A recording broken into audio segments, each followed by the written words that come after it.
তো নমস্কার, শুভ রথযাত্রা আগাম আপনাদেরকে সকলকে শুভেচ্ছা জানাই। তো রথযাত্রা আপনারা ভালোভাবে কাটান। তো আমার জগন্নাথ দেব দর্শন করলাম আপনাদেরকে, ছোট একদম, তো হলেও তো সেটা ভগবান। তো দেখুন, ভালো লাগবে।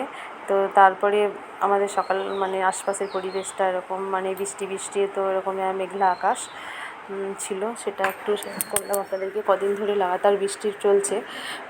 আর তারপরে হ্যাঁ, আজকে একটা ভালো কথা, তো হ্যাপি সিস্টার ডে সকলকে। আজ সিস্টার ডে।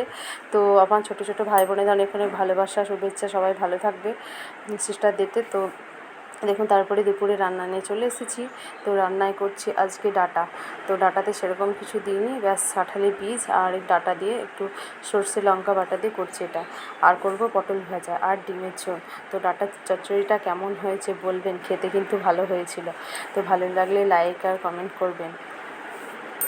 আর এই দেখুন, এরপরে ভাজছি পটল ভাজাটা, তারপরে করব ডিমের ঝোল। ডিম সেদ্ধ হয়ে গেছে, আলুগুলোও কেটে রেখেছি। ডিমের ঝোলটাও কেমন হয়েছে বলবেন, লাইক করে জানাবেন। তো আপনারা সবাই ভালো থাকবেন, সুস্থ থাকবেন। এখানেই শেষ করছি আজকের মতো।